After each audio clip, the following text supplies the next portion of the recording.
Ji, Bro, lu. Halo semuanya, selamat datang di podcast kami. Sebelum itu, kenalin dulu, aku Antonia Samantha Damara. Kalian bisa memanggilku Samantha. Aku Marshall. Aku Jeskia. Aku happy. Kali ini kita akan membahas tentang apa nih? Gimana kalau bahas yang sedang terjadi saat ini? Kayak misalnya pandemi menghambat pembangunan infrastruktur dan industrialisasi gitu. Boleh juga itu, pandemi ini memang berdampak di hampir semua bidang, terutama di bidang pembangunan dan industrialisasi. Tapi kalian tahu nggak sih kenapa COVID-19 ini disebut pandemi? Oh iya, kenapa ya? Kamu tahu nggak? Jadi, jadi COVID-19 ini disebut pandemi karena COVID-19 ini sudah menyebar luas di seluruh dunia, tidak hanya di Indonesia saja. COVID-19 ini juga disebut sebagai bencana, tetapi bukan bencana alam, melainkan bencana non-alam. Jadi, COVID-19 masuk dalam kategori non-alam karena merupakan wabah. Oh, jadi begitu. Kenapa COVID ini disebut pandemi? Oh ya, pandemi ini membatasi aktivitas semua orang yang membuat terhambatnya perkembangan di segala bidang. Benar sekali. Bahkan pada awal pandemi, jalan menjadi sepi karena semua berada di rumah. Iya, benar-benar sepi, jarang sekali ada motor atau mobil yang lewat. Aku juga merasakan itu, apalagi di depan rumahku ada jalan tol yang biasanya selalu dilalui orang, tapi semenjak pandemi menjadi sepi. Biasanya aku akan selalu mendengar suara mobil yang melalui jalan tol itu. Suara mobil itu akan semakin jelas jika mobil itu bergerak mendekati rumahku. Namun, saat mobil itu sudah melalui rumahku lalu bergerak menjauh, lama-lama suara itu akan semakin mengecil dan akhirnya tidak terdengar lagi. Kenapa ya suara mobil itu akan semakin jelas ketika mendekati kita dan akan semakin mengecil saat sumber suara itu bergerak menjauhi kita? Yaitu karena gelombang bunyi termasuk dalam gelombang mekanik yang merupakan gelombang yang merambat karena adanya suatu medium. Pada gelombang mekanik berlaku asas Doppler yang setauku merupakan perubahan frekuensi suatu gelombang karena pergerakan relatif detektor terhadap sumber gelombang atau sebaliknya. Makanya saat mobil bergerak mendekatimu, suara mobil itu akan terdengar jelas dan saat mobil itu bergerak menjauhi tempatmu, suara mobil itu akan mengecil. Begitu ya, baru tahu aku kalau itu termasuk asas Doppler. Selain membuat aktivitas terhambat, aku juga pernah membaca berita bahwa pandemi membuat angka kelahiran semakin meningkat. Kalau angka kelahiran itu meningkat bukannya akan membuat semakin padat penduduk ya? Ya makanya ada program keluarga berencana untuk mengendalikan angka kelahiran. Keluarga berencana itu apa sih? Ya seperti yang aku bilang tadi bahwa keluarga berencana itu adalah suatu program untuk mengendalikan angka kelahiran. Program ini setahuku memiliki banyak manfaat seperti bisa lebih menjamin kesehatan ibu, pendidikan anak juga bisa lebih terjamin, dan juga menjadi salah satu sarana yang penting untuk mengantar suatu bangsa dari keterbelakangan, kemiskinan, dan ketidakadilan. Tapi KB itu melanggar HAM nggak sih? Kan KB juga ada tindakan yang seperti menggugurkan. Sepertinya kalau menggugurkan karena program KB tidak termasuk pelanggaran HAM. Soalnya kan itu demi kebaikan juga. Kecuali kalau ada orang yang menggugurkan kandungan karena hamil di luar nikah atau karena melakukan hal-hal yang tidak bermoral, baru itu termasuk pelanggaran HAM. Benar, kalau menggugurkan karena hal-hal tersebut termasuk pelanggaran HAM. Hal itu dikarenakan salah satu hak asasi manusia adalah hak untuk hidup, termasuk bayi yang masih dalam kandungan juga memiliki hak untuk hidup. Lagian aborsi di Indonesia masih ilegal karena melanggar HAM. Emangnya semua orang harus mengikuti program KB ya? Seharusnya sih iya, untuk menciptakan keluarga yang tumbuh dengan baik pastinya.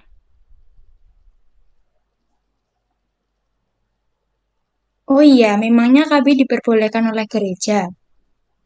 Gereja mendukung program KB kok, tapi gereja hanya bisa menasihati para umatnya untuk mengikuti program KB tersebut dengan syarat tidak menentang ajaran agama, karena ada beberapa metode yang dilarang oleh gereja. Memangnya metode apa yang dilarang gereja?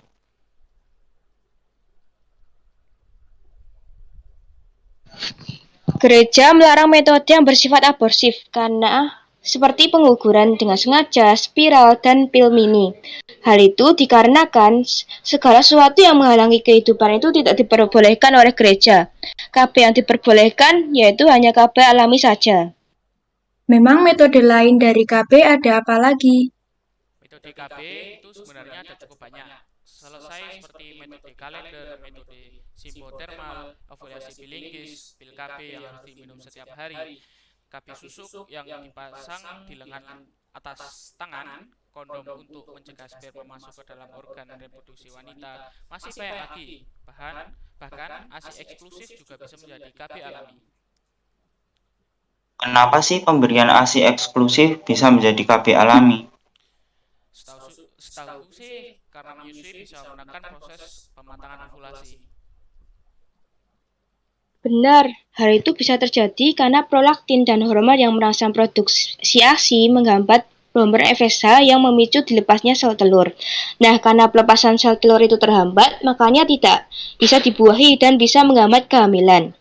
Selain sebagai KB alami, ASI eksklusif juga bisa membantu perkembangan otak dan fisik bayi, karena bayi yang masih berusia 0-6 bulan belum boleh mengonsumsi nutrisi lain selain ASI. Ngomong-ngomong, tapi kan pasti berhubungan nih dengan reproduksi. Nah, aku mau tanya dong, kenapa ya kok selama ini yang bisa hamil hanya perempuan? Ya karena yang punya rahim hanya perempuan, lagian organ reproduksi perempuan dan laki-laki saja berbeda. Apa sih organ reproduksi dari laki-laki dan perempuan? Organ reproduksi laki-laki itu ada skrotum yang di dalamnya ada testis yang merupakan organ reproduksi laki-laki yang berfungsi untuk memproduksi sperma dan hormon testosteron. Lalu ada penis yang berfungsi sebagai alat persetubuhan karena penis inilah yang menyalurkan sperma ke dalam alat reproduksi wanita. Ada juga saluran reproduksi yang terdiri dari epididymis, vas deferens, dan uretra yang memiliki fungsi masing-masing. Epididymis berfungsi sebagai tempat pematangan dan penyimpanan sementara sperma. Vas deferens berfungsi untuk menyimpan dan mengangkut sperma ke dalam vesikula seminalis. Lalu uretra berfungsi sebagai saluran pembuangan urin dan saluran semen. Selain itu juga ada kelenjar kelamin seperti vesika seminalis, prostat, dan Cowper. Kalau organ reproduksi perempuan itu ada vagina yang menjadi jalan keluarnya bayi saat dilahirkan, tempat keluarnya darah menstruasi, dan jalan keluarnya sel sperma menuju rahim. Jalan masuknya sel sperma menuju rahim. Sedangkan rahim berfungsi sebagai tempat pertumbuhan dan perkembangan janin. Lalu ada juga ovarium yang berfungsi sebagai penghasil sel telur dan hormon seks seperti estrogen dan progesteron. Tuba fallopi sebagai saluran untuk sel telur bergerak dari ovarium ke rahim dan tempat terjadinya perembuhan. Dan yang terakhir ada vulva yang merupakan organ reproduksi yang bisa dilihat dari luar. Vulva terdiri dari labia majora, labia minora, dan klitoris. Lalu bagaimana sih bisa terjadi kehamilan dan menstruasi? Kehamilan bisa terjadi karena adanya proses pembuahan antara sel telur dan sel sperma. Sel telur akan diproduksi setiap bulannya, dan jika sel telur itu dibuahi, maka akan membentuk janin dan terjadilah kehamilan. Namun, jika sel telur itu tidak dibuahi, maka akan terjadi menstruasi atau luruhnya dinding rahim. Setelah menstruasi, ovum diproduksi lagi yang disebut sebagai fase praovulasi. Yang selanjutnya akan masuk ke fase ovulasi atau plasmasen sel telur, dan terakhir ada fase pasca ovulasi. Ya begitulah proses terjadinya kehamilan dan menstruasi. Wow, kita jadi banyak belajar tentang reproduksi ya. Ya, mending sekarang kita kembali ke topik tentang pandemi yang menghambat pembangunan infrastruktur dan industrialisasi. Pembangunan infrastruktur itu perlu banget buat memberikan pelayanan kepada masyarakat dan mendukung pertumbuhan ekonomi dan sosial masyarakat dapat berjalan dengan baik. Betul. Tapi kan sebagian besar pembangunan konstruksi saat ini jadi tertunda karena tingkat penularan COVID yang sangat tinggi. Apalagi pembangunan infrastruktur negara kita termasuk lemah. Walaupun perekonomian rakyat kita mengalami keterpurukan, akan tetapi dalam situasi seperti ini justru mampu memunculkan ide-ide kreatif, menciptakan lapangan kerja baru agar rakyat bisa bertahan dan mendongkrak perekonomian. Wah, jadi teringat pada masa pemerintahan kolonial Belanda. Berbagai inovasi yang mendukung untuk membangun suatu tempat dilakukan dengan penataan yang maksimal. Aku sih tetap gak setuju dengan cara pembangunan infrastruktur kolonial Belanda yang maksa rakyat kita untuk kerja rodi pada masa itu karena nggak mencerminkan kasih, melainkan penderitaan yang menjadikan peristiwa ini peristiwa terburuk. Iya tuh, beda banget ya sama dengan keadaan di masa sekarang, di mana orang yang bekerja akan diberi upah atau gaji untuk membayar jasa mereka. Tapi kita harus mengambil sisi positifnya. Hanya hasil zaman penjajahan Belanda yang sampai saat ini masih terasa. Bangunan dan tata kota yang baik. Dengan kehidupan yang lebih baik saat ini, kita bisa mulai dari membangun mental yang baik dan peduli terhadap lingkungan. Ngomong-ngomong nih guys, sejak pandemi ini ya, aku merasa badan aku sering kecapean nih. Penyebabnya apa ya guys? Ada yang tahu nggak? Itu kamu kurang gerak. Kayak aku dong, setiap ada waktu luang, aku gunain untuk olahraga walaupun cuma jogging. Jogging itu bisa mengasah daya tahan kita. Jika kita semakin sering melakukannya, maka daya tahan kita akan semakin kuat. Oh gitu ya, kalau aku cuma lari bolak-balik, gitu termasuk mengasah daya tahan nggak sih? Kalau setauku, bolak-balik itu melatih kelincahan. Kalau untuk melatih kekuatan lainnya apa aja ya? Apa kita harus ke fitness? Tidak harus pergi ke fitness, kita bisa kok latihan yang melatih kekuatan di rumah seperti push up, sit up, dan squat. Tapi kalau memang ingin pergi ke fitness juga bisa. Nanti kamu di sana berlatih angkat beban. Oh, begitu. Oke deh, mulai sekarang aku bakal olahraga biar aku nggak mudah capek. Kamu tahu nggak kalau Indonesia sekarang itu banyak industri yang mengalami masa stagnan loh. Kok kamu bisa ngomong begitu, Sal? Ya simpel aja, di pandemi ini banyak orang yang tidak bisa kerja, progres untuk sebuah industri banyak yang tidak bisa mencapai titik impas. Jadi mereka berada di bawahnya. Jika industri tidak bisa mencapai titik impas, ya bangkrutlah mereka. Kasian ya banyak industri yang gulung tikar di jangka waktu pandemik ini. Ya udah berputar sih, kadang ada yang di atas, ada yang di bawah. Bener tuh, banyak industri di Indonesia yang hanya dalam waktu sebentar langsung booming atau sukses. Tapi ada juga yang sudah lama tapi tidak bisa sukses-sukses. Tapi untuk waktu yang sekarang banyak sekali industri yang bangkrut. Tapi kadang juga kita bisa memanfaatkan kesempatan ini loh. Kesempatan gimana yang kamu maksud? Ya buat bisnis untuk bersaing di sektor ekonomi. Iya, seperti bisnis kecil kayak gitu. Kayak apa, Syal, yang kamu maksud? Aku punya ide untuk membuat bisnis kecil buat bikin terrarium. Soalnya banyak orang yang minat di internet.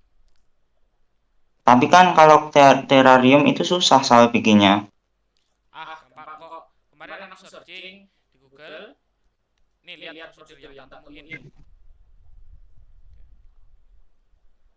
Lah itu kan terrarium butuh sebuah tempat kaca. Masa kita harus mulung untuk bahannya? Enggak juga, Sam. Nah, ini botol obat sirup. Kita langsung bisa membikai tempat recycle terdekat gitu. Nanti mereka mengumpulkannya dan kita mengambilnya. Ide yang bagus itu, jadi nggak usah repot-repot. Sedikit tips, kalau sudah datang botolnya, dibersihin ya, karena asam ester yang ada di obat batuk ini nggak bagus kalau kena tanaman.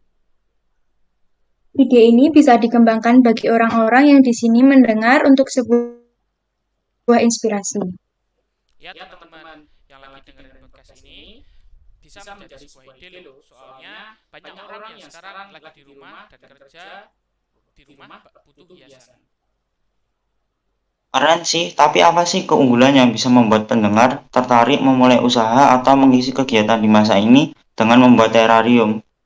Jadi terrarium itu nggak cuma memberikan kesan alami dan hijau di dalam ruangan akibat lahan yang terbatas, tapi juga menambah sisi estetika ruangan. Jadi lahan kecil pun bisa dimanfaatkan untuk tanaman, karena bahannya pun mudah untuk didapatkan. Hanya saja perlu perawatan yang ekstra pastinya. Bukannya mudah pecah ya kalau medianya dari kaca. Ya pastinya ada kekurangan juga kelebihan. Karena terarium diletakkan pada toples kaca, kalian perlu lebih hati-hati dengan menaruh di tempat yang aman. Kalau misalnya malas bikin, kalian bisa beli terariumku untuk harganya cuma Rp50.000 aja. Dan aku ada promo nih, beli 2 diskon 20%. Lebih lanjut bisa kontak nomorku. Nah, tunggu apa lagi? Mulai sekarang kalian bisa memanfaatkan barang bekas untuk memperindah ruangan kalian. Benar banget, selain memperindah ruangan, membuat suatu kerajinan juga bisa menjadi kegiatan untuk mengisi waktu luang selama pandemi. Bahkan selama pandemi ini banyak sekali inovasi seperti masker dari kain dan membuat hand sanitizer sendiri di rumah. Bahkan aku juga sering melihat makanan-makanan baru hasil kegabutan orang-orang di rumah selama pandemi di TikTok. Sekali, pandemi memang berdampak pada pembangunan infrastruktur dan industrialisasi, tapi pandemi juga memunculkan kreativitas banyak orang. Benar sekali, aku setuju dengan hal itu. Tak terasa ya, kita sudah cukup lama berbincang tentang dampak pandemi ini. Iya, benar banget. Mungkin kita sudahi saja pembicaraan kita kali ini. Semoga pembicaraan ini bisa menghibur dan bermanfaat untuk semua yang mendengar. Sekian dari kami dan terima kasih.